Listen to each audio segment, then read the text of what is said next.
Hello friends, I am Dr. Himanshu Sharma. Today in this video lecture I am going to discuss Introduction to Semiconductors.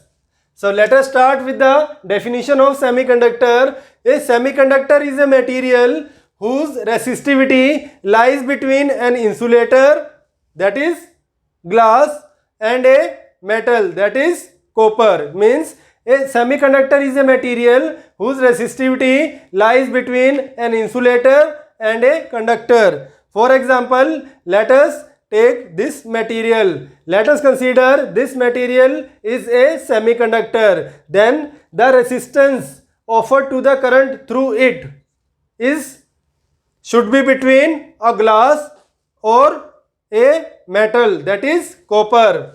A very important property of semiconductors is that their conductivity can be changed by adding small amount of impurity atoms. Means if we can add in the molten state of a semiconductor, if we add some impurity atoms, trivalent or pentavalent impurity atoms, then the conductivity of this semiconductor material should be changed. It means we can control the flow of carrier inside the semiconductor. This makes the semiconductor material very important for manufacturing of electronic devices. There are three most commonly used semiconductor. Number one, silicon, germanium or gallium arsenide. Means there are three types of semiconductor which are mostly used. The most widely used semiconductor is silicon, and nowadays it is being replaced by the gallium arsenide material. Now we will see energy band diagram or EK diagram. The definition is the graph plotted between energy levels E and wave vector K inside the semiconductor is called energy band diagram. Here three energy band diagrams have been shown of different materials. The first energy band diagram is of conductors. Here the conduction band and valence band both are overlapped. There are free electrons in conduction band, but there is no hole in valence band. Means in conductors the current flows only due to the electrons. There is no hole concept inside the conductors. On x-axis wave vector is taken, or interatomic distance of atoms is taken. If the electron wave nature is considered, then wave vector k is taken. If electron particle nature is considered, then interatomic distance is taken. On y-axis energy is taken. The unit of energy is electron volt. Now coming on to next diagram. This diagram is for energy band diagram of semiconductors. Here the blue color energy level represents the conduction band. It consists of free electrons. The red color band or energy level represents valence band. The gap between both should be less than 5 electron volt. The conduction band consists of free electron and the valence band consists of holes. When an energy is supplied to the semiconductor, then an electron shifts to the conduction band and therefore a vacancy is created in valence band, and this vacancy is known as holes.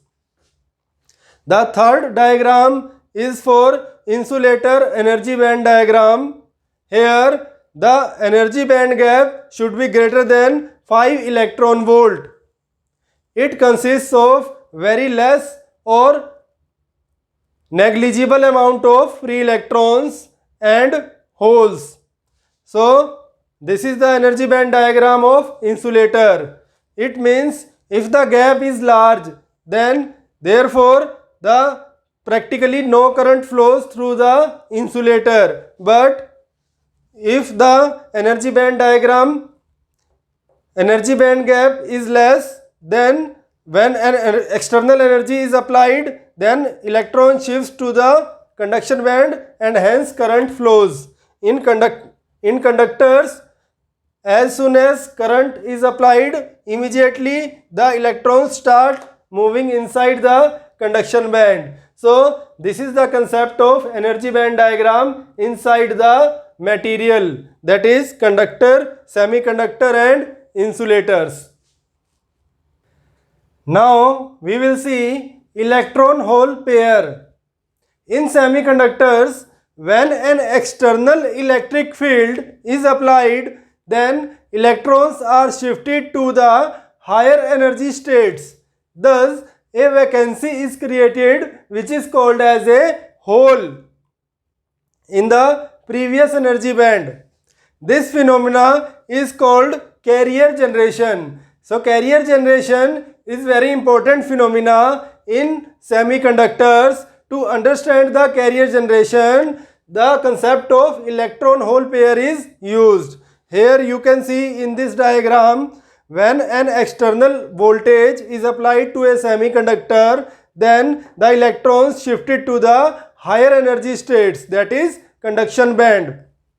Therefore, a hole is created, a vacancy is created inside the valence band. Now we will see further, when an electron loses its energy, after some time this electron loses its energy, then it returns back to the parent atom. This electron is returning now to the parent atom valence band.